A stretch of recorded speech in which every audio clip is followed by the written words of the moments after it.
Yeah, you want to hear? Hey, check Yeah. this out. Ready? I'm going to tell a joke. Hey, what's brown and sticky? Go on. A stick. Wow. And then there's also this gem. Love that one. Oh my god. That's for most of the jokes you tell. That's Yeah, that's true. Where did our baseball Grand Slam thing I'll go? say- It's gone.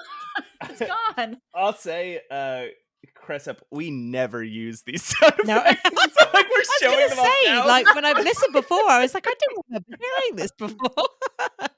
Yes, Well, I will start. What, Matt? You will start what? The music. Right now? Did you not want to? Are you not ready? I don't know. Do you feel like we've come up with a proper opening zinger? All right, well, tell me a zinger, Matt. I don't know. All I you don't know. have one. I'm just wondering if you This feel is like it. we've come up with one. Go ahead, Matt. We're all waiting for you. I believe in you. You can do it. Tell us something important. Something important. Yeah. Something important. Well, the state of the waterways in the United States is actually that's enough pretty... of that. All right, we're in the intro.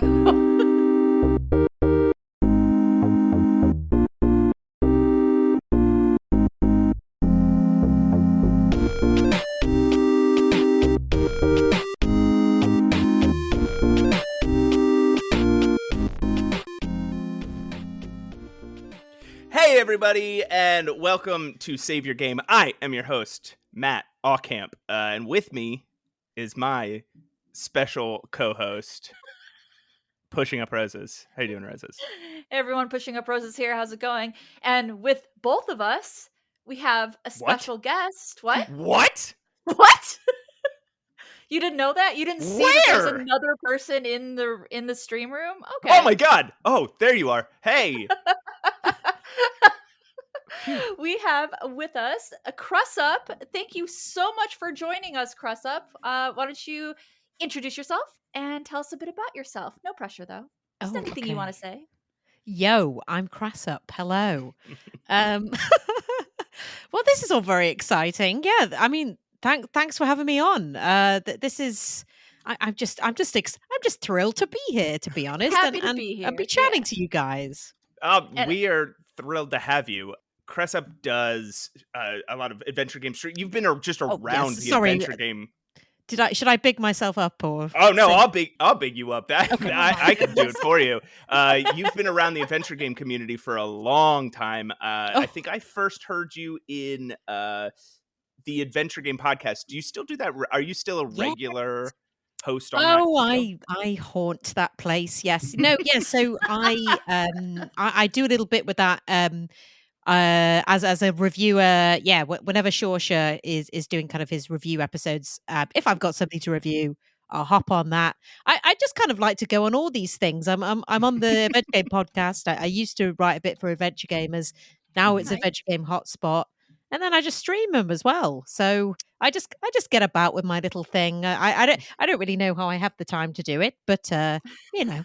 I ask myself that every day. How do any of us? I go through my daily life thinking like, oh, I have absolutely no time for anything. I'm busy all the time. I'm so stressed out. And then we get on an episode of the show and Rose is like, what have you been playing? And I'm like, 7 things. I'm like, I've been playing nothing. I've been too busy. It's a hot mess.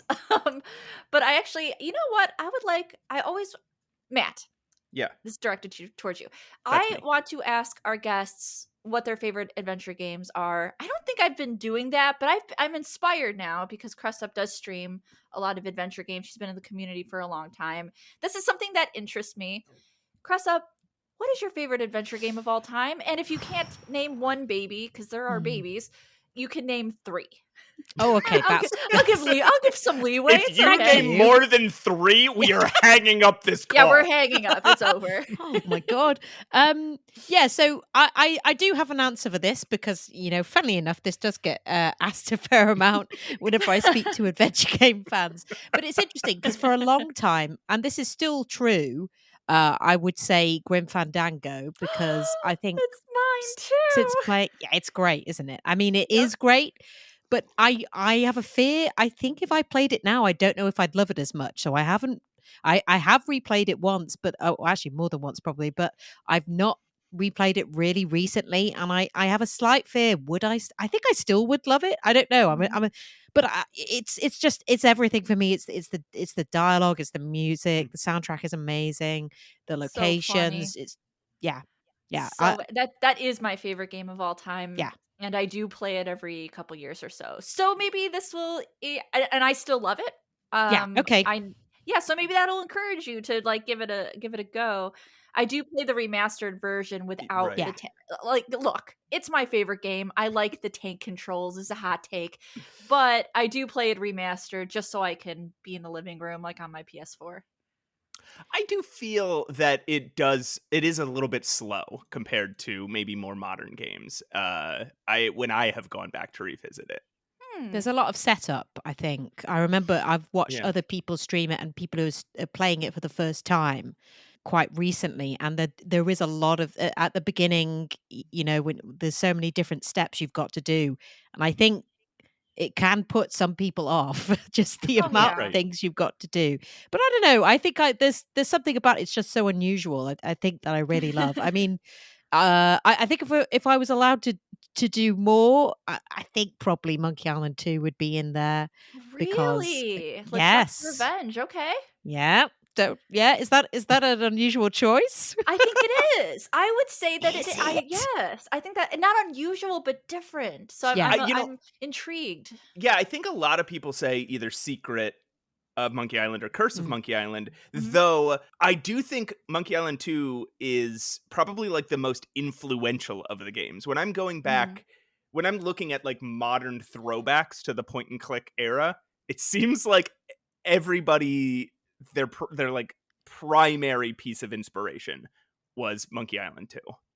I just think it's Interesting. just there's just so much to do in this. It's so well constructed and everything Mm. works so well off each other. I mean, I love Curse as well, don't get me wrong, Mhm. and Secret. So I find it really difficult when people talk about Monkey Islands when people are sort of saying, which is your fave, because they all have different good things about them. But Yeah. yeah. Right.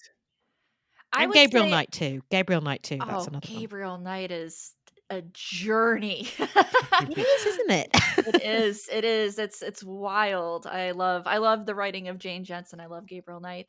And for Monkey Island 2, I think I did a video on this. I did a video on the ending. And I think I think I'm gonna quote myself correctly in saying that it's one of the funniest games I've ever played.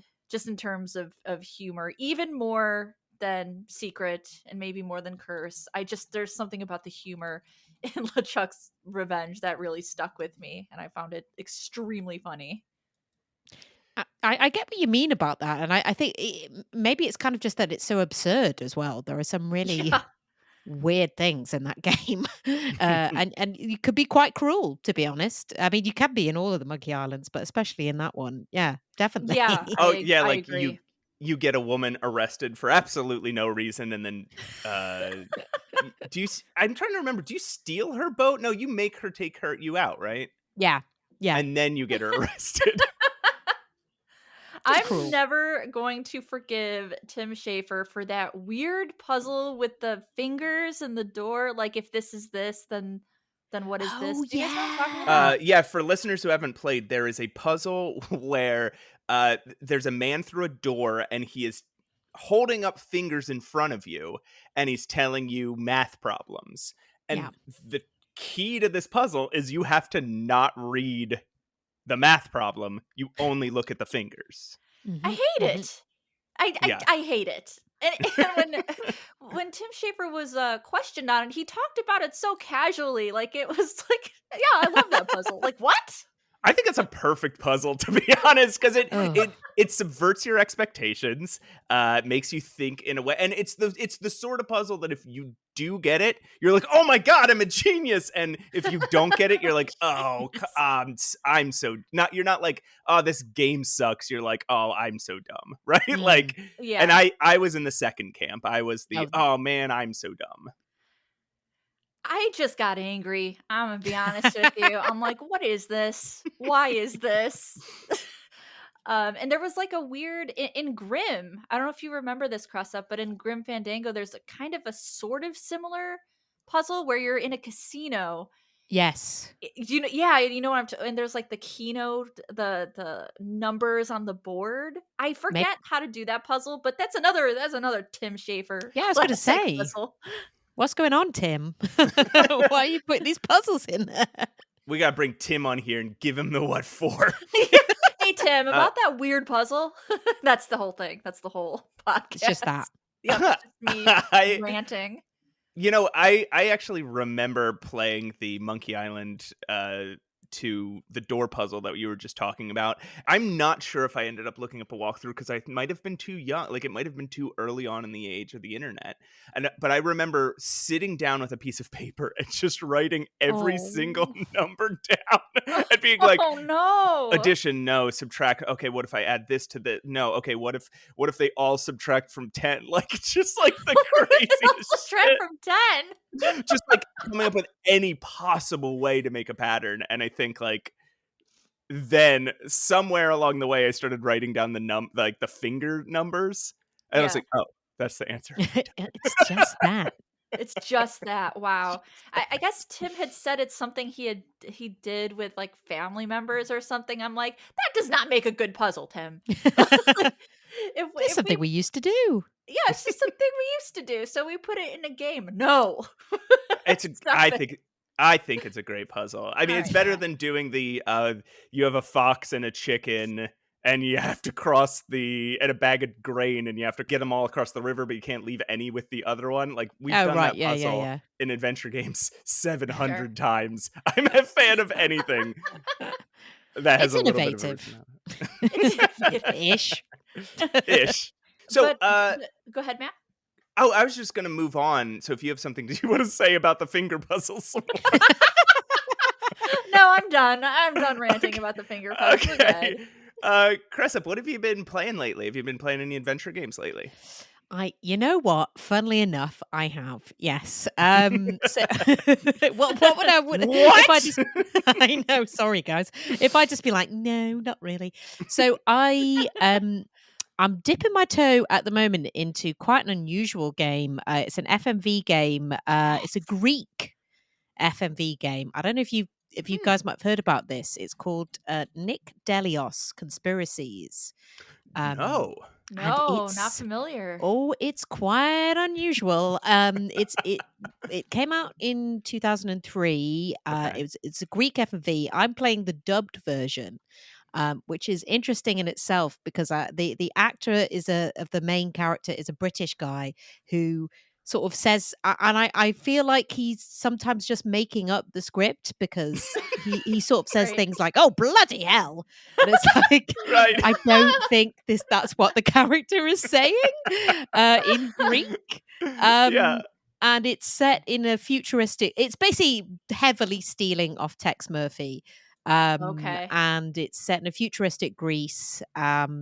And I don't really understand the plot at the moment, but it's been fabulous. I've been really enjoying it. I've sort of gotten into a little bit of retro FMVs because I just finished Nice. Phantasmagoria recently as well. This is your first time. Honestly, I have such a soft spot for live acted FMV games. They're atrocious to run these days. Yes. Like I would Mhm. give anything to run Black Dahlia smoothly on my Yes. I know it's been requested on GOG and on Steam. Please put this game on there. So far I just have my 8 CDs.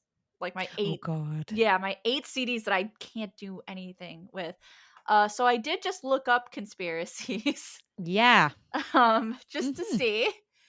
And that looks real interesting. I can't believe there's a FMV in 2003. Does that seem late to you? It seems late for the time when because obviously they then had a bit of resurgence around, I guess, sort of 2016, didn't they? And Yeah. there Yeah. was things like contradiction, but I think there was a big gap between there where they were just maybe too expensive and people just thought they looked a bit rubbish. I don't know. Yeah. I'm sure there are some that came out around that time, but yeah, it's I don't know. Yeah, you really do need to look it up to understand. But it's been what I would say. You're talking about kind of streaming games. Is it's been Mhm. really fun to stream because everyone Oh, good. has enjoyed watching it. So is it like when you're enjoying it out of like the campiness of like Yes. okay.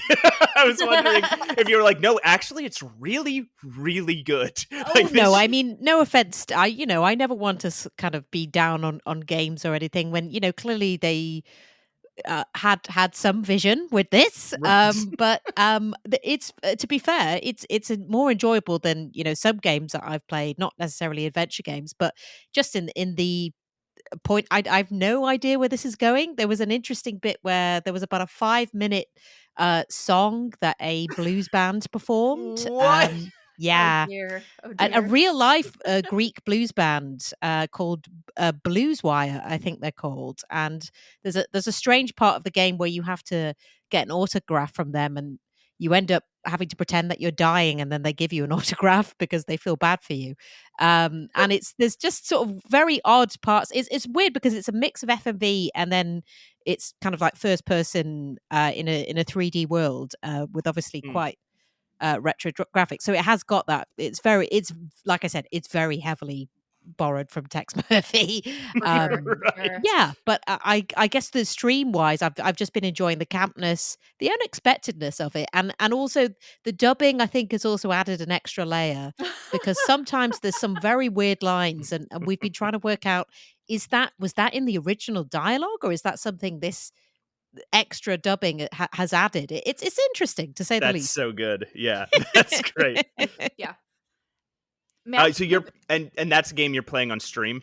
That's right. Yes, and Awesome. again, that was a you're talking about it's difficult to get these games working. I do yes. play a mixture of like retro and new, but the more I've delved into the retro sphere, you start to you have to become a bit of an expert in working out how to do these things sometimes. There's Oh Uh, yeah. so yeah. many old games that I have been like, "Oh, I really want to play this old game from my childhood." And Mm. then like I spend days and days, hours just trying to get the game running. And then when I Yeah. finally do, I'm like, this is all right. And then I play it for 10 minutes and then I'm done. It's about the journey, Matt. Yeah, it's not the destination. Yeah, I exactly. I literally played Black Dahlia on original hardware and it still didn't work. So I don't Oh, know. There's just something about the era of the Windows 95 slash to Windows 98 era where everything is just broken and yeah. nothing works unless you have the perfect specific specs even on your original hardware. I Oh, remember completely. Yeah, I remember bringing home games from like the video game store, the computer game store, which doesn't exist anymore. Uh, I Oh, that makes remember, me feel old. I remember bringing home games from those and being like, it was always like, yeah, there's about a 80% chance this thing will work. Yeah. Like, yeah, Yeah, I bought I bought King's Quest 7 at a grocery store. Believe it or not, grocery stores, Oh, we are old. Back in the day had a little tech section. They had a little computer game section.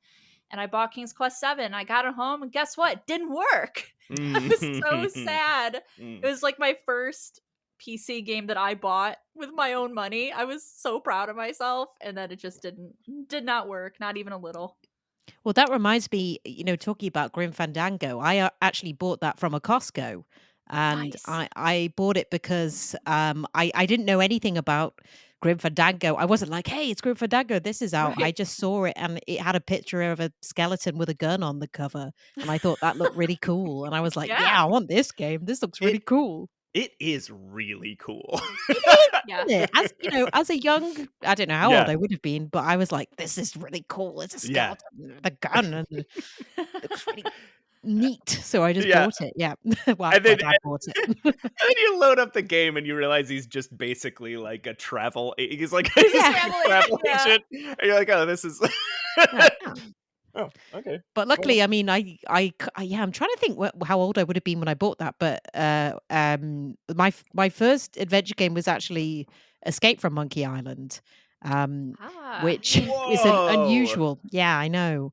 And again, I didn't really know anything. I didn't know about adventure games or anything because, when I was growing up, I had friends who played some games, but no one was really playing those kind of games. And it wasn't in my head like, I like adventure games and I'm going to Right. buy. I didn't know about LucasArts or Sierra. I was just like, this is a fun game and I like this. And Mhm. because I was mainly playing on my own rather than like if I was playing with friends, it'd be like Tekken or something. But if I was playing on my own, those were the kind of single player stuff that was kind of out that I could play on a Right. PC. Mm. And yeah, I just saw that in a gaming catalog that my dad had, so I was like, oh, I'll get this. And I don't know if I was maybe confused at like because I didn't know anything of the story, but it didn't seem to matter. Yeah. I still enjoyed it. I can imagine that being a little in 4 games in, you're probably like, "What? I'm supposed to know these Yeah, characters?" I don't think I The minded, but looking back, I think Sure. it's strange that I wasn't like, who, what is this weird zombie guy doing? Like, I actually bought Quest for Glory 5 before I played any of the Quest for Glories and quickly realized that I am supposed to know what these characters are and who they are. And I'm like, is yes, this of a throwback? course. I don't know what's going on. Right. Like I thought it was like Final Fantasy. I thought like, oh, they're different. Each one of them Yeah. are different and they don't have recurring yet. No, completely wrong. I was so confused. So, Roses, have you been playing anything lately? Um, actually, since our last podcast, Cressup, our last episode, which is not aired yet, it'll air in a couple days. We dove into Return to Monkey Island, the newest Monkey Island. Ah. Yeah, and we did kind of a look back at the Monkey Island games, and I felt extremely inspired to maybe do like a video essay on Monkey Island. So I've been replaying Oh, you all of should. them. Yeah, right? Yeah, I'm replaying literally all of them, Matt. Thanks a lot. Where did Well, did you so you started with Secret? Like, are you going chronologically? Absolutely not. I started with Curse. Okay. Nice. So you're going the way your heart wants to. Yes, I'm Yeah. following my heart, not my brain, as I usually do. And how are you feeling about it? Pretty inspired, honestly. Pretty good. I just we had such a good conversation about the Monkey Island games and what they mean to people and nostalgia and the characters, and I'm like, I when we finished that episode, I felt like I wasn't finished. I was like, I don't want to stop talking about Monkey Island yet. So I got to put that somewhere. So I'm going to put it in the art. I'm going to put it in the videos. Well, I mean, that's the thing we talk about, we joke about on the show all the time, is that adventure game fans are people who have been talking about the same 40 games for 30 years. And it's like, it is, I do feel like we could talk about Monkey Island for hours and hours and hours and then still feel like, all right, you want to meet here tomorrow and talk about Monkey Island some more? Yeah. But that makes a good video topic, so I'm in it. Yeah, So I started absolutely. with Curse. I have a plan. I'm going to go from Curse to probably Secret, then Escape, then LeChuck's Revenge. And I don't know why, but that's what I'm doing. I was going to say, yeah, is there a method there, or is it just kind of what you feel like It's just going what I to? feel just in my heart. Right. Matt, what have you been playing? I'm ready for your 45-minute answer of what Matt's Well, so yeah, I mean, I still have, man, I have so many games like that I'm juggling in the air right now. I'm still playing the Thaumaturge. I'm still playing Legend of Sky. Ooh. I haven't picked up Harold Halibut anymore yet, but Ah. I will. I will get back to it. I haven't started that yet. I have got that to play. It's beautiful. Feels a little unpolished, but Mm. it is very beautiful, and it's very, so far, I'm like, a half hour into it, is pretty relaxing. I've heard, yeah, it's quite slow pace. By unpolished, you mean as in gameplay wise, or dialogue, or? Yeah, the dialogue's a little so all the voice acting is great, but the dialogue is it's sort of that video game acting, right? Where it Right. doesn't feel like any of the characters are talking to each other, Oh, I which see. Yeah. is extra frustrating because they're all putting on some really great performances, uh, but also unpolished, as in, you're clipping through desks Okay. and Oh. Yeah. there's like really nice animations that don't actually sync with your environment around you.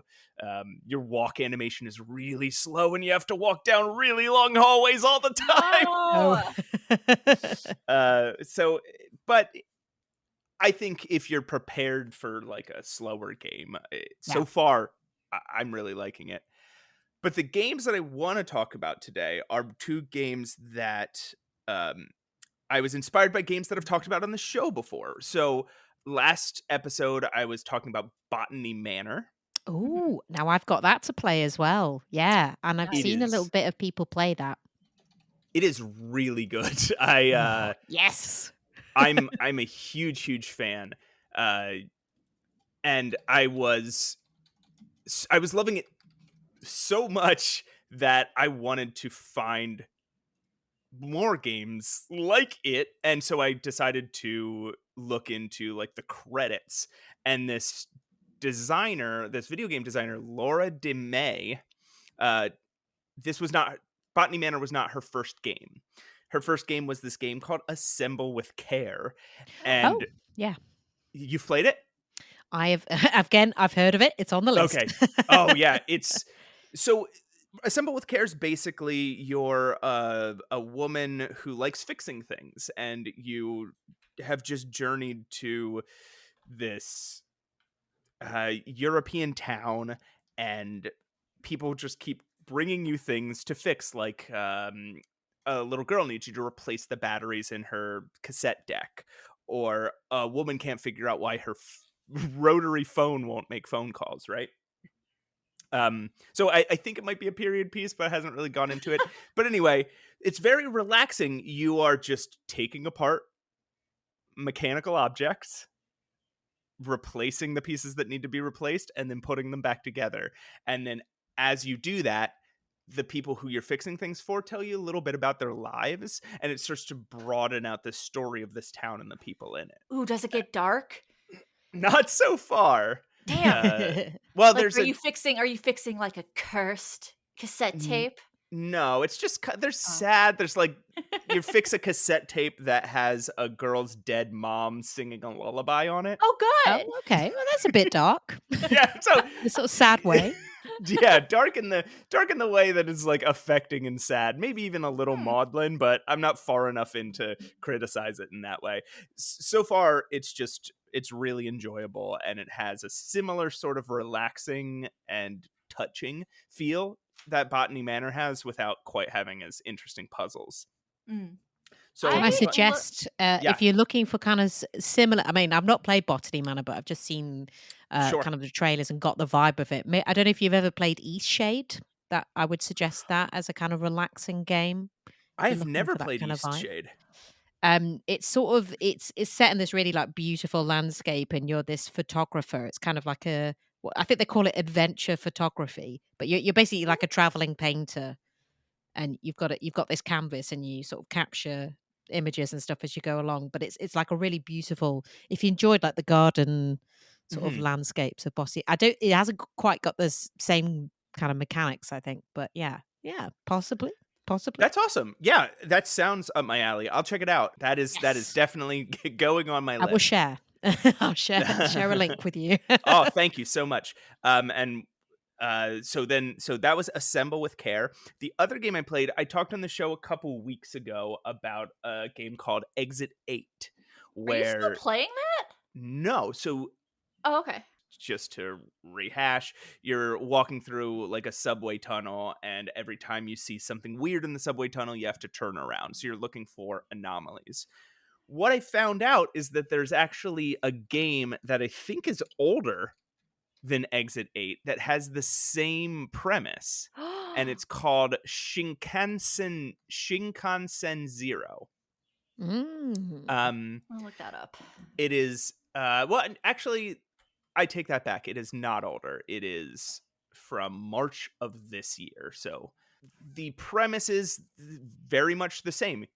But this time you are walking through what appears to be a train, and you continuously walk through the train cars over and over looking for anomalies. And if you see an anomaly, you got to turn around and you got to do it correctly 8 times.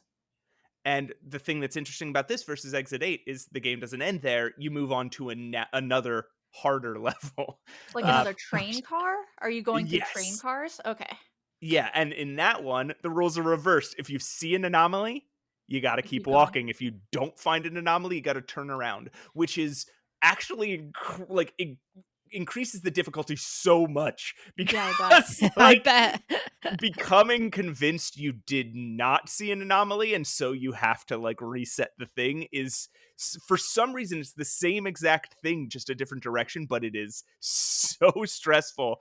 And just like Exit 8, it's all the anomalies, most of the anomalies, some of them are silly or require really close attention to detail, but some of them are horrifying. I'm looking up screenshots and I gotta say, nope.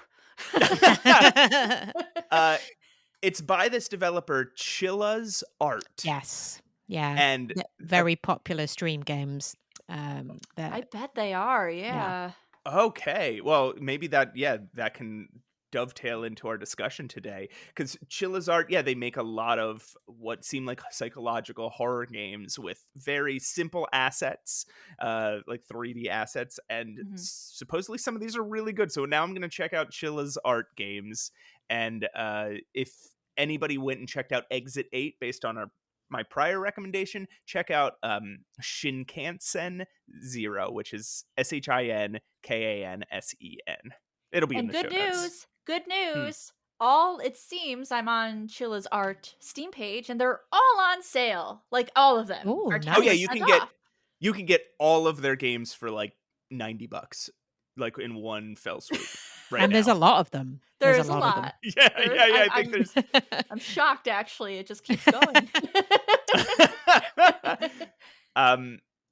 So that's what I've been playing. I've been playing just Nice. These are weird addendums to games I've brought to the show before, but they are both really, really That's interesting. Great. And maybe by next week I'll have beat some of those games I've been talking about for weeks. Probably not, but but I believe in you, Matt. I believe in you, Matt. I'm actually going to put on our interstitial music because I think this is a good segue to talk about streaming games. Yes? Hell yeah, I'm into it. All right, I am going to turn on our Swanky Maximino music, and we will be right back. Spanky Laxarimos.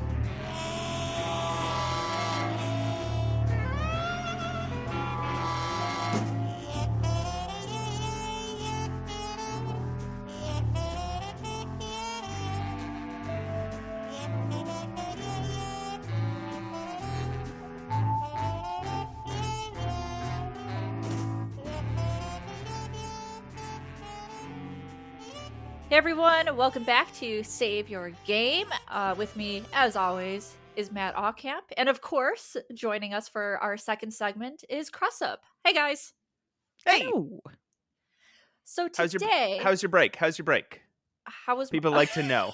People like to know how everybody's break was. Okay. I got a protein shake and it's garbage. Cressup, how was your break? Yeah, nice. Yeah, pretty good here. Matt, you? I took a couple more sips of this blueberry lemonade.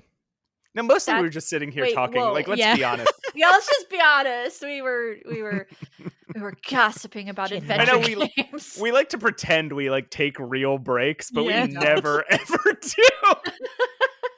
I just sit here and disassociate for 2 minutes, and then I come back and we're all good. I Google things that I said during the first segment to make sure I didn't say anything incredibly stupid. That's wise. I like that. That's a good idea. So today we're going to be talking about streaming games with an adventure game twist because we are a narrative driven podcast, and Cressup has been streaming a lot of adventure games lately. Cressup, I want to start with asking, are you familiar with the game That Dragon Cancer? I am, Okay. yes. It's not one that I've streamed myself, but I'm aware of the sort of topic and the nature of it. Yeah. Yeah. So basically, what had happened was a mess. This game really did get a lot of traction because of the nature of the game. It was a father programming a game about his son who has cancer. It's about childhood cancer. So it's heavy topic, right? Immediately, this is a very, very heavy topic. And what happened was a lot of people were interested in this and they streamed it. And when I say they streamed it, like I think some of the higher ups had been streaming it. Maybe Markiplier, Jacksepticeye, very popular streamers were streaming this game and was getting a lot of views and, get re-uploaded to YouTube. And this caused the developer a lot of stress. He actually wrote in my opinion, it got a little bit bitter, but we'll address it. He wrote a very angry post about how everybody is just streaming the game, this piece of art that he worked so hard on, and nobody's actually buying it. And so he didn't really make a profit. He didn't make a lot of money off of it because people could just go watch the stream of that Dragon Cancer. And it just kind of got me thinking about the ethics, but the morality, I guess, of streaming some of these games, right? Because I'm sure you've also heard of Five Nights at Freddy's, right? Yeah, yeah, yeah, yeah. Stephanie Sterling did a video on that, and the Five Nights guy took it to heart and then ran with that, and then it became a huge success. So I feel it could go either way, right? I feel like could stream something and people might not buy it; they might rather watch it, or people are like, "I gotta play this. I gotta play this game," and they're gonna run and buy it. So were you aware of the That Dragon Cancer devs response to that? Do you remember this happening?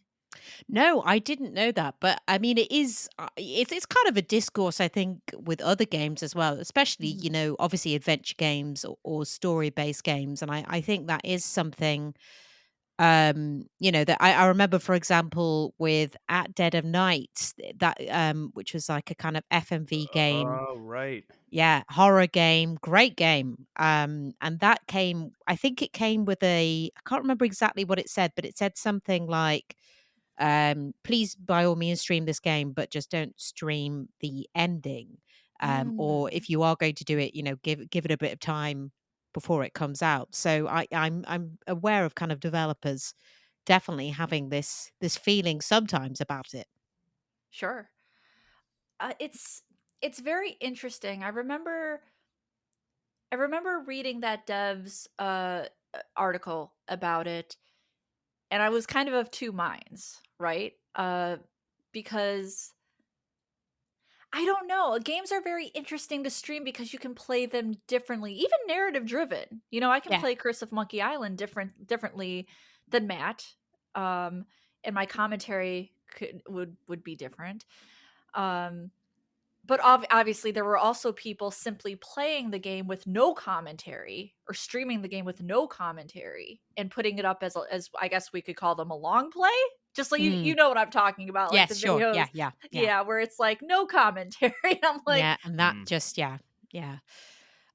Yeah, it is something, and I think it kind of depends because I suppose if you're playing a retro game, and we've got to call things like even Curse now, that's a retro game. It was the mhm. 90s. Ugh. Yeah. I'm sorry, but yeah, there's some games early 2000s I've had to kind of call retro now, and I kind of feel like what's Ugh. going on with my life. But I feel with those kind of games, and there's quite a few of those I stream, you get people coming in, and most of the people who are in, they've played it already. It's kind of a nostalgia for them. It's something they enjoy watching someone new play it, and Mhm. it's sort of watching someone experience it for the first time, and there's that kind of element. So when Yeah. I'm streaming something like that, I kind of I don't feel I'm not too bothered about that because most people will have played it. If they haven't played it, well, they get to experience it, and then they might play something else connected with it, or that they're aware of it, so they might venture and like play another adventure game. So Mhm. definitely, yeah, I think with that kind of thing, it's quite easy to sort of feel. And on Twitch, for example, that there's a huge sort of community of people that watch retro stuff. There's a whole category just for retro. Right. But yeah, I mean, I think it's an interesting thing when you say like with, especially maybe with shorter games or newer or games that have just come out. Where do you play new sort of, do you stream story based games that have just come out? Right. It's difficult. I don't know. I mean, It is for difficult. me, I tend to, maybe I leave it a little bit of time for, perhaps if people, like when Return came out, I didn't stream it straight away. Mhm. I left a little bit of time, but I think also, like, I don't know, I've got such, I don't have a huge community of people, so also I'm a bit like, am I really spoiling it for that many people? I'm not, Right. I'm not a huge streamer, but I guess a lot of people come in who say, "Oh, I'm really glad you're streaming this. I really enjoy watching it, but I don't think I would ever actually go and play this game. But it's nice to like be in this kind of community and chat with people and watch you play it." So Right. I don't know. It's tricky. There's that element as well, I think. It is tricky, and when I first read that guy's article, I was kind of put off by it. It Yeah. felt jaded and kind of bitter. But but then I kind of turned around, and I'm of two minds of it. Really, this is a piece of artwork. This is an indie dev. He's the Yeah. only one that worked on it, and and it must be difficult to not to get all the buzz about it, right? To have the buzz from these high end streamers, but then to actually not sell any. And I do wonder also, I'm just going to theorize this. I do also wonder about the content. I I have wonder to how say, I many, think that might yeah, be part of it. Right. Yeah. yeah. I Because want if to you know look at how many something people wanted like, to buy it and play yeah. it. And if you look at some, there's some types of games, I don't know if as much story-based games, but some of them will. I mean, if you look at some types of games that have done really well with indie devs, but because of them being streamed, like not necessarily an adventure game, but Lethal Company, which has Hmm. done crazily well, and that's because people have seen clips of people streaming them and be like, "What is this game? I've got to play this game." Like, like you Right. were saying. And sometimes when I'm streaming as well, I will get the developers of the game. They'll pop into the stream because they'll have seen that, Nice. and that's kind of fun because then you have this, conversation with them, and as you're playing, you can have a little chat with them. And so, I would say there are, some developers, and they, that might be the first time they've seen people properly play their game once it's been out, because they could, obviously they get reviews and things, but they're not seeing people play it. So I don't know, for some people it might actually be quite interesting to watch people play their game. But maybe, yeah, I guess the commercial aspect of it, isn't it? It's Hmm. the monetization of it that can be Yeah. tricky. Yeah, Well, because just think about the amount of money and views that the streamers got, especially if you're somebody like one of the higher upper echelons, Markiplier and PewDiePie. I think they both played it. And I just can't imagine. I'm a YouTuber myself. I'm not as big as them, but I can imagine kind of the amount of revenue being made on that and this indie developer not seeing any of it. right, but So yeah. I wonder how many I wonder how many copies that Dragon Cancer would have sold either way, right? I Yes. wonder if And would we be talking about it at all? Would we have even heard of right. it? Yeah. Right. I wonder if because those streams were so popular because it's the sort of game people would want to watch rather than the sort of game people would want to play. And also people like those particular streamers. And Right. how many of those people would have been like, "Ooh, like." How many people would have wanted to play it, and also how many people would have played it because they really want to find out what happens, right? Right. Like Yeah. one of the reasons that Five Nights at Freddy's sells so many copies, even though it's so widely streamed, is because people think it's fun Hmm. to play and get the Right. jump scares and whatnot. Um, and it's hard to Uh, know where you draw the line. Like, mm, The Last of Us, for example, is a very story based game. Uh, the appeal of The Last of Us is not the gameplay. I think it's safe to say the way you shoot zombies in that game is not like anyone's like, I love it so much that that's why I play The Last of The Us. clickers. Yeah, it's for the story, and but even if you know what happens, you kind of want to experience it for yourself. And if you make a game that's more just like a movie, Mm, again, it's not that I'm trying to limit the way people can make games or the things that a game can be. It's just your audience is going to necessarily be limited. yeah. Well, But like, so for yeah. example, I'm actually also at the moment I'm streaming Unavowed. Mm, Oh, I love that game. Yeah, and I think I wasn't sure how this would go down. I mean, I'll be honest, I stream adventure games just because they're the games I like to play. I'm Yep. not really right. thinking of like, is this gonna work as a stream game or like, they're just things I would be playing anyway. So that's why I play it. And I haven't. Everyone has always been saying it's a really great game. So I was like, I've got to get around to actually playing that. It's a bit embarrassing that I haven't. And I think that's an interesting one because there are so many different paths and different locations and different characters. So when I started, there's 3 characters you can choose from, and everyone was saying, oh, I've already played as the actor, so could you play as the bartender? So I was like, yeah, okay, Hmm. fine. So then people were interested because they're like, oh, I've actually not seen this, and they probably weren't gonna go back through the whole game to see it, but I think Right. that's an interesting game in that obviously it's an adventure game, but it's got all these different choices and dialogues, and people will see things that they've never seen before in their Hmm. own playthrough. I've definitely watched walkthroughs of adventure games that I didn't want to play through from the very beginning, but I wanted to see the different choices and the different endings. I think that is a valuable service.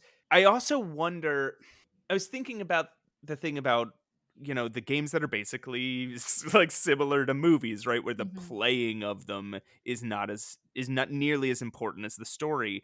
And it does also strike me though that while your audience might be limited for that, it would never be allowed. Well, people would do it and then it'd get taken down. But streaming just a new movie Right. without talking over it would Even I mean, never, yeah. even with talking over it, the Even if you're talking over it, MST3K yeah. guys, the riff tracks, you got to buy rights for that.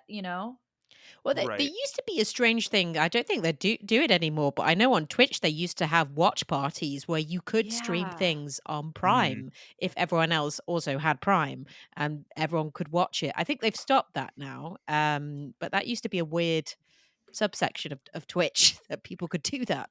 That That is makes strange. sense to me if everybody has Prime. Like if you're Yes. Right. already, that makes total sense to me. I wonder why I wonder if somebody found a loophole and they just had to I do think away Twitch with is it. just cutting back on everything basically. Yeah, So it certainly seems like that, doesn't it?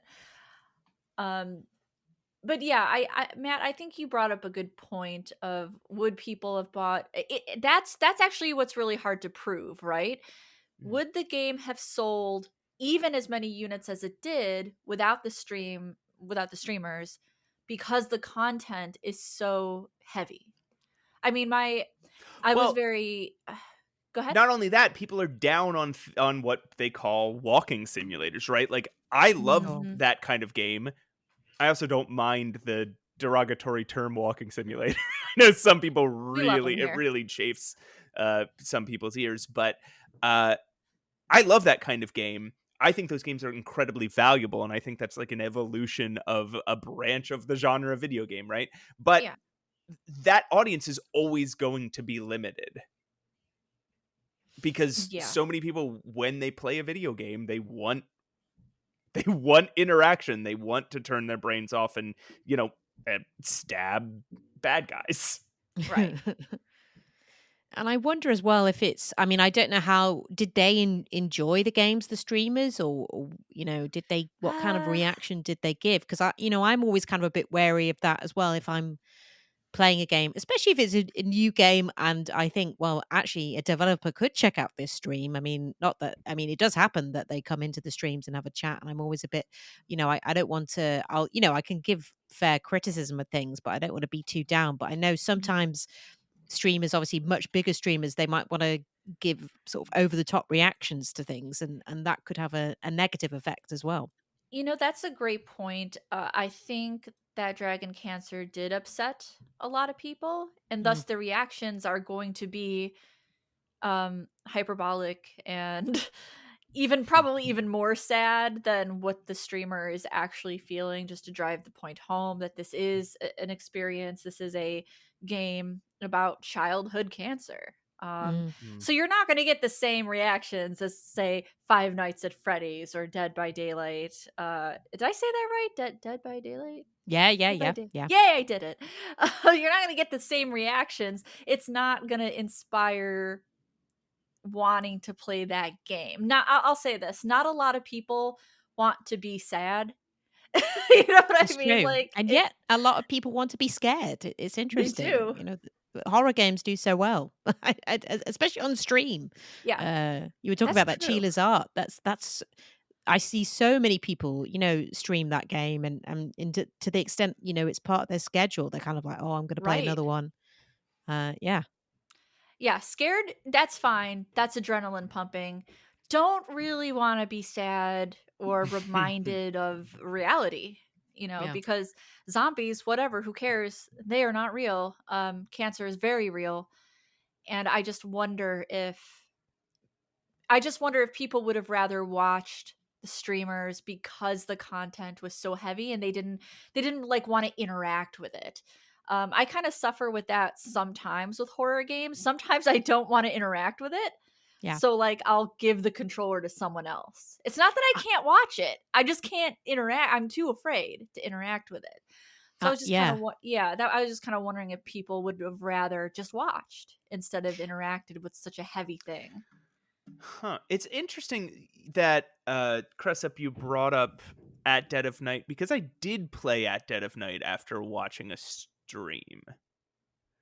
See, it was an interesting one for me because I was a bit like, well, if I'm going to stream it until the end, I kind of feel like I've got to give something back to the viewers who've been bothered to watch that journey to view the Right. end. It feels kind of cruel to then say, okay, guys, because Gotta I buy feel the like game. if Yeah. they've, let's be honest, if they enjoyed it, they'll buy it and, experience it themselves. But if they, they're not going to be like, oh, I didn't see that last 5 minutes, so I'm going to buy it. I just don't think that's, and I don't think the ending paid it off that well anyway. So Right. Yeah. The Right. ending might be the worst part of the whole game. yes, Well, you're also not part of the marketing team, Mm, right? You are a person who's out there making your own thing, and it is valuable to comment on art, right? Like like culture critique, culture commentary has been the other side of art for as long as art's existed, right? Mhm. And wrapping that up, like making culture critics, implying that they owe something to the creators of the art they're yeah. critiquing, to me is a little gross. Like it seems a little anti-journalistic. Right. And I just, I guess the thing is, at the end of the day, it's probably maybe it's different for like maybe huge streamers, but like like we're sort of kind of middling middling streamers, Right. such as myself. The people who are going to watch, that they're just going to watch, and if they don't want it to be spoiled, they won't watch. And that's what I've had some people say. Sometimes they'll be like, oh, I'll watch the first stream of you doing this, but then I'm not going to watch like when you do others because I want to play it myself.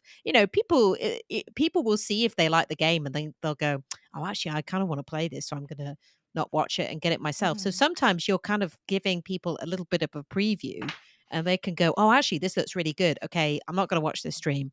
I'm going to go buy it. And I have had people say that, and that's fair Right. enough. I mean, I don't mind that. For sure. Right. I just thought about something wildly interesting, that's kind of on the other side of things. Do you remember when Nintendo, very controversial company when it comes to streaming, they actually tried to stop streamers Yes. from Yes. streaming. This is Nintendo. And I do look at that differently now. It's like I see an indie dev maybe, and you're right, Matt. It is kind of gross for indie devs to rely on us to get them sales, right? We're not marketers. We're just Yeah. content You're not there. creators. You're not part of the PR team. You Right. are creating a completely separate and like if you want to be you know if you want to be highfalutin about it, there's an actual word for that, but I could not think of it, so I turned into a cowboy. If you want to, if you want to be Yeehaw! a highfalutin about it, you could say it's a form of journalism, right? And journalists are bound by a code of ethics that requires them not to act just as the promoters for some other entity. But even if you want to just say, oh, it's a silly thing I create, you're still the creator of Yeah. the thing. They It's your reaction. Yeah. You're not. exactly. Yeah. Yeah. Yeah. Although it's interesting with that because obviously I feel like more with content creators, that line can be blurred a little bit sometimes Yeah, as you're right. opposed to critics and so on. But and even with critics sometimes as well. But Yeah. yeah, it's tricky. It is tricky. I mean, even I mean, going back to it at Dead of Night as well. I think what they didn't realize with that is loads of people wanted to play that because it's just a scary game, and those kind of games you can replay because you're feeling that for the first time yourself, and it's just a Mhm. great experience. I think with those kind of things, you don't need to worry about people wanting to play them because they want to experience it. Right. Right. It's What? interesting. I kind of wanted to backtrack a little bit Sure. back to the Nintendo thing. People were very angry about this, by the way. It's just interesting the reactions people had to the That Dragon Cancer developer and the reactions that people had to Nintendo. So is that to say that is it more okay to stream something from a very big company that makes a lot of AAA company that makes a lot of money versus an indie devs game where they're dependent on you playing their game? You know, and Nintendo, they're kind of snobby anyway. They're very much I thought in the wrong with what they were doing. But I think that does ask a question, like is it more okay to stream AAA big company games versus an indie get like one guy that uh programmed a video game? How could we draw a line though? Right? How could Yeah, you sit down you and can't. draw a You line can't. between yeah. Mhm. I mean, what about 7 people that run a video game studio? What about 30 people that run a video game studio? What about one guy who happened to get a publishing deal with a major studio? Right? Yeah. Like it it's hard to say like should you not stream Stardew Valley? That's Right. just one guy, but that guy's a millionaire. Yeah. And also, I might be wrong, but with the Nintendo thing, wasn't there? Were they annoyed? Was it with people streaming it early, or was it just with? I know there was definitely an issue with streamers who were playing a game early on stream, but I don't know if that's the same thing you're talking about or something Mhm. different. I think what was happening, if I'm recalling correctly, is it wasn't an early thing. It was more of like Nintendo wanted money for the content that Yes. they were making. So Mhm. they wanted to try to monetize like the stream. If you're going to play a Nintendo game, we're going to get a cut of that money, essentially. Um, this is the most cursory reading of news since you've said that, Roses. So there's a lot that I could be getting wrong here, but it appears as if Nintendo wanted to sort of build a premium service that allowed you Yeah. to stream their games. Correct. Yeah, that's the key word there. Allows you to Mhm. stream their Yeah, games. which When is wild. I just think that's yeah, wild. Yeah, we have fair use laws for a reason. yeah, And yeah. it's Nintendo. Their games are built specifically to be the funnest things you could play on Earth. Anybody watching a stream of a Nintendo game is naturally going to want to play that game because Nintendo games are fun as hell. Like, that's their whole thing. Yeah, I think with this, I think it really is. I don't think it should be about big company or small company. I guess it's for me. I just always think I've never had kind of a bad experience with it, and I think that's because people who know that this is a game for them decide to opt out, and if it's not for them, it's not for them. If they want to play it, that's fine. So I don't know. I kind of, and also, there's quite a lot of games. I've just played As Dusk Falls quite recently, which is built for Twitch interaction. So that's it. There's a kind of whole new ream of games that they're actually thinking, please do stream this game because that's what we want. Right. And that's where chat can interact with your choices. So basically, they vote on what you're supposed to do next. And that's built into the game. You don't have to play it like that, but that's like a big part of it, and that's made it very successful. And then more people have played it because of that. So I don't know. I feel like it. Obviously, it's. I feel bad for that guy that the developer of that Dragon Cancer, that it was such a difficult experience for him. But I think I do feel it's more because of the game than necessarily because of it being streamed. Yeah. I Yeah, have I a go back and forth yeah. on that. Is it the game's topic, or is it because people just wanted to watch it? And is he justified in his anger? I think he got a little too angry and a little bit too entitled, Well, he if I publicly may. apologized, right? Oh, well, that's He good. released a whole statement about like, my whole life I've been called a bully and I guess I haven't gotten over it yet. Like, Oh, good he's lord. yeah, he said he had a whole apology thing. So That's good. um but yeah, I have a question. Okay. What games have either of you played because you saw them streaming? If any.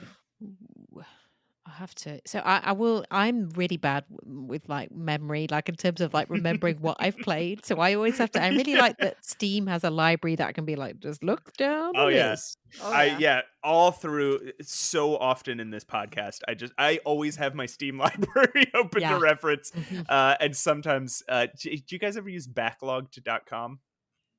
No, what's I have that? I have in the past, yeah. It is like a Goodreads, but for video games. It's Yeah. backlogged. Oh. It's the word backlogged, but without an E, Oh, because good. because on the internet we don't use E's. But yeah, you can just keep track of all your games. You can rate them all. You can write little reviews on all of them, and they can be private if you just want to keep your reviews. You can log what you're playing, what's on your backlog, what's on your wish list. Like, it's a pretty good website. Matt Ockamp here for Backlogged. Hashtag not sponsored. Yes, send us money, Backlogged. No, don't. It's No, don't.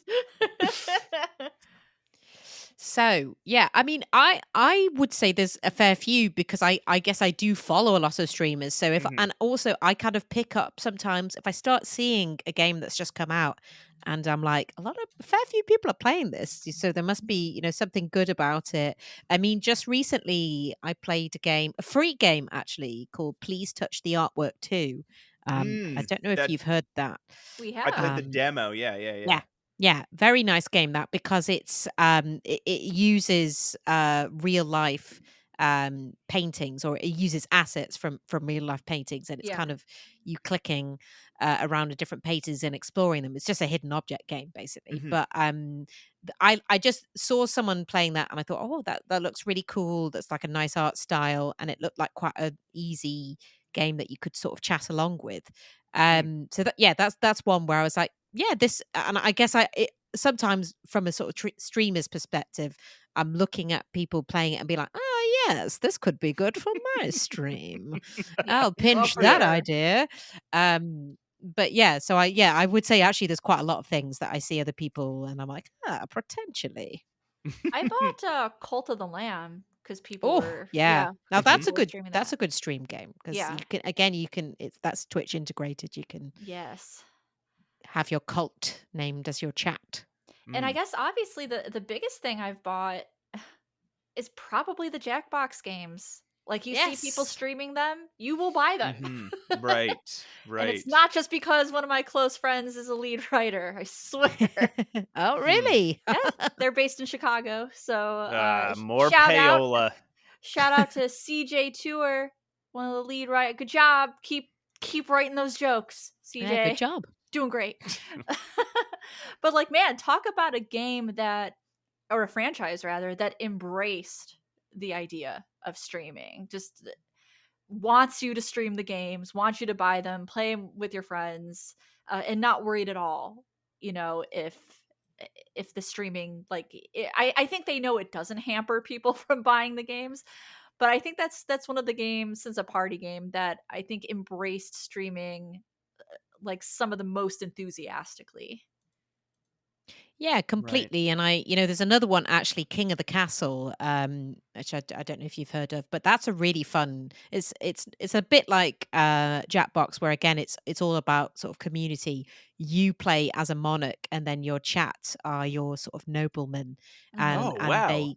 Yeah, it's really cool. I definitely check that out. You don't have to be on Twitch. You can play it as a group as well, and they have to vote on decisions, and basically they're always trying to hamper you and Okay. Yeah. do different things. And it's really well written as well. There's some really interesting scenarios. There was a weird thing where like some massive spiders overran a village, and then we had to decide what to do. And they've written, Wow. it's really well written, and there's loads of scenarios. So again, with something like that, I don't mind playing that, because I knew the developers quite well, and I was thinking, oh, if I play this, is this going to stop people playing because they'll have experienced it? But Right. they've written so many different scenarios, because with that in mind, thinking, oh, people will want to play this, so it doesn't matter, because it's very rare you're going to have the same experience as somebody else. Right. Hmm.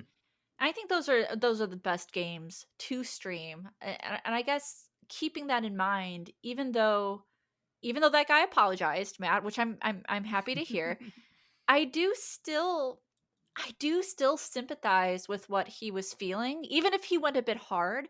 And now I'm wondering, like, how I just want to be more conscious, I guess, about when I Yeah. stream narrative driven games. And I think that's what I think that's a good way to be, and that's very conscious of you. That's very, Yeah. but I think that is a good, and I do, even if I'm thinking a little bit egotistically, and I'm thinking, if I stream this when it's just come out, people won't want to watch me because they'll want to play the game. So Right. even if you're thinking from that perspective, you're thinking, there's no point. Let's leave it a little bit. I think it, with new games, it is worth just having that, maybe even having that dialogue with a developer, because a lot of them, if Mm. they're indie developers, some of them might want you to, they might be like, oh yeah, it'd be really great to see someone play it, and Mhm. kind of have that conversation. So sometimes even maybe consider doing that. It could be good. I think so too, and it's more accessible than ever to be able to talk to game developers. It's not like when we were Yeah. young and we wanted to talk to Tim Schafer, and there's no way to reach out to him. A lot of indie devs are very receptive to talking about their game, enthusiastic even, I would say. You just had to call the LucasArts hint line and then just keep asking to speak to their manager until you got up to Tim Schafer. No, Listen, I've really, I'm spoken to really Tim stuck on this Schafer. puzzle, and I really need to talk to Tim about it, okay? That guy is hard to get hold of, I can tell you that. I met him at PAX. That Yeah, would make one. sense. Yeah, I met him Yeah, at do we have to answer? Yeah, Question it was PAX. mark? Yeah, PAX. Yes, sir, it was PAX. Yeah, I met him at PAX like 20. Oh God. Oh no. We're so old. Like 2014 or something I'm ridiculous. only 19, so. Okay. You don't look a day over Silence. 18. And yeah, he was very pleasant. He signed my Day of the Tentacle poster that I had. Aw. So that was very pleasant. We got to get him on the podcast. We all should confront him about that finger door I think, puzzle. yeah. All three of us at once. And I'll say, no notes. It was a great puzzle. Matt. He'll be like, okay, thanks. Bye. Okay, Hang bye. up on him. Okay. It's like, that's the best interview I've ever had. Cressup, what is the most fun game that you have, or what? I mean, not fun game, but what is the most enjoyable time you've had with a game, streaming something? Oh, that's a good. I mean, I'm having a great time with this Nick Delios Conspiracies at the moment. I'm not gonna lie. That is a fun. There's been some fun stuff uncovered, and I've had people afterwards being like, "Oh, I really enjoyed that," because I think Oh, they just good. it's an unheard of game. So that's the good thing with that. I feel like it's very unlikely that people are going to have heard of this and be able to play it, be able to load it, Oh, all that kind yeah. of thing. So I don't feel bad about that. If anything, I'm bringing it to light to people. Yeah. But I guess I've had quite a lot of fun actually playing some FMV games. Like there was one called 5 Dates, or there's a Mhm. sequel called 10 Dates. And that Ooh. was a lot of fun because it was literally, it's sort of like a dating game, but not in a kind of creepy sense or anything. It's I quite knew that's where fun. you were going to. I'm Yeah, like, is it's it in a yeah. creepy way or in No, a? it's in a very fun light, and it's with actors. It's like full motion video, and Mhm. it's about you going on. The first one is you go on 5 dates and you kind of choose who you want to see, but there's some weird. It's quite weirdly acted. There's some weird characters, and that was just a lot of fun to play and have people get involved with. Again, because there's so many options with that you don't feel like you're spoiling it for anybody. Right. But it was, yeah, that was really good fun. I mean, I don't know, I quite like to play. I would say I do veer towards more the sort of fun, either so bad they're good. There's quite a Yes. few in that category I like to play, I'll be Yes. honest. Oh man, if we could just get Black Dahlia running. I don't know what it There I must be don't a know. way. Someone must be able to help, surely. I think with a good virtual machine, like maybe like a Windows 98 virtual machine, you could probably get it running. It's just finicky, and I've always found that FMV games of the past were finicky anyway. Yeah. I don't know why I've always had a problem with them. There is, oh, Cressup, if you could like stream this game and get Go it on. working, I'll be your number one fan. It's the Clue FMV game by Hasbro. You know what? I think I have not streamed it, but I think I know what you're talking about. I think I had the original like So CD fun. of that. Yeah. And Is that the it was live people, right? Were we thinking the Yeah, same thing? yeah. Yeah. I don't know if I've got it anymore. I don't know where it would be. Listen, It- I will send you the discs. I have like 5 copies, and you can. It feels like it'd be a great game to stream, honestly, because it's a murder mystery. It's not. yeah, You bit probably camp. remember. It's not a Clue board game. It's more. I need to look this up if this is the same one I had. But that reminds me a bit, like a bit like with the Nancy Drew games, which have had a huge Mhm. popularity on social media and Twitch as well. People streaming them because it's got that nostalgia feel. And Yeah. is also at times quite ridiculous Oh with yeah. some of those. Absolutely. Is it just me, or have FMV live acted games become very fun to stream lately? Oh, Like, completely. have they found their limelight? Is this it? I think so, Are but we in the golden age of FMV? hey, yeah, forget adventure games. Let's With these live acted games. I mean, video is so like we are in an age where you could just take a video at any moment for any reason and it looks pretty good. So I guess it Yeah, that's makes true. sense that it's having a renaissance. I think it's almost on the other hand, I think some of it's getting a bit too oversaturated. I Mm. mean, there's a great publisher. Actually, they did 5 dates and 10 dates called Wales Interactive, and Mhm. and they are just pumping out FMVs. It's there's like Oh maybe yeah. three or four a year, and I'm like, what? And sometimes that it'd be like, maybe you should have just spent a little more time on just doing one. But, yeah. Yeah, they did the complex, right?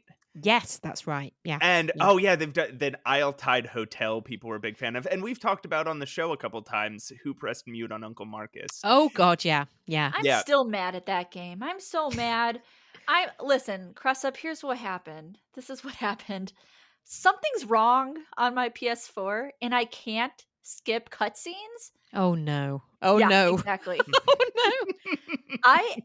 So I never beat it because I got so tired of not being. Yeah. I don't know what went If you wrong. can't skip cutscenes, that's the right choice. You should not have to sit through those cutscenes No. over and over and over again. Well, listen, we are coming towards the end of our time with you, Cressup. You've been very generous with your time. We Not at all. appreciate you being here so much. Is there anything else you want to say on the subject before we head for the descent? No, I mean, I think this we're way up high. No, I mean, We just do this that podcast from a hot air balloon, and then we Yeah. slowly lower it. No, I mean, I think it's it is something I think about sometimes, and I hopefully other streamers do as well.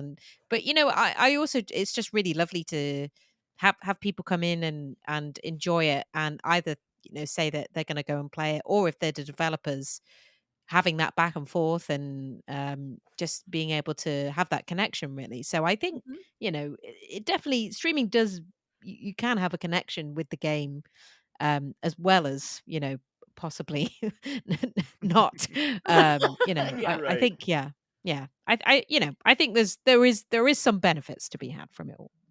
Absolutely. Do we want to throw up some music real quick and then say goodbye? Oh, Sounds why good. not? Okay.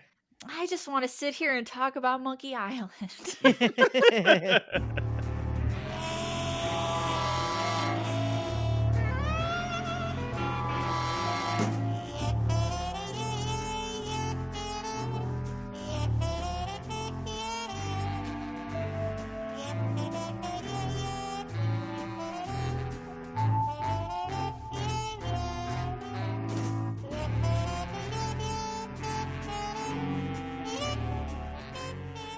Well, Cressup, thank you so much for being here on Save Your Game. It was really a pleasure to have you. Is there any place that people should go to see all your stuff? Surely there is. Yes. Oh, good. Phew. Oh, thank God. Yeah, I mean, thankfully, if you search, if you pretty much put Cressup somewhere, you'll find me. But on Twitch, yeah, I'm Cressup on Twitch. I've got a YouTube channel where I as well as doing some Let's Plays, it's more about interviewing game developers and people connected with games. So Tim Schafer is on there. I did do an interview with him. Nice. That's awesome. Like I said, he was difficult to get hold of, but I got him in the end. Nice. And hoping to speak to a couple of more developers in the near future. The people who are making Simon the Sorcerer Origins game. I've got a little chat with them coming up. Oh, cool. So yeah, but just Cressup, basically. Just search that, and And I'll pop up here and there.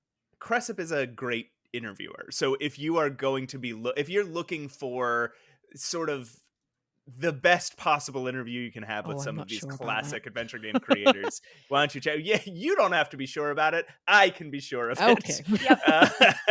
You see, I've got a trick though, Matt. My trick is I do these because I often do them live on my Twitch as a Q&A. Yeah. So the best questions are just the ones that the people in the chat have asked, you see, and I just ask them. Oh, yeah, Very that's tricky. And that way you can be humble about your very good interviews. Well, yeah, again, thank you so much for being on, and everybody go check out Cressup's work. Roses, you got anything coming up this week? No. Physically, or Like, I had to I don't know if you guys saw that. My brain had a mini stroke there. Like a bajillion things ran through it. I guess I already mentioned I'm trying to work on a Monkey Island video, but that's going to be a little bit of a more comprehensive topic, so please bear with me. Right, it'll be a little while. Yeah. where'd you Other even than start that? That's so, I don't even know. Yeah. You know what? I start every video with, "Hey everyone, pushing up roses here," and that helps me. That actually does help me get into the groove, and then I just try to write stream of conscious. But beyond that, I've got a video on diagnosis murder coming up pretty soon, and art. Yeah, art. Why are you Awesome. giggling? Why did that make you giggle? I'm just a giggly guy. I'm just a Okay. guy who giggles. I'm You're just quite a giggle giggly guy. guy. Thank you. I'm giggle guy. That's what everybody calls me. That's your new GG. nickname. I believe next episode we're going to be taking audience questions. Woo! You Ooh. probably will not have time to get your questions in between when you hear this episode and when we've recorded the episode. So hopefully you already did it. And I guess we will see you guys all next week. Roses, Yes, Matt. give us our outro. Okay, I will surely do that. And it is. Podcast is art, and art is suffer.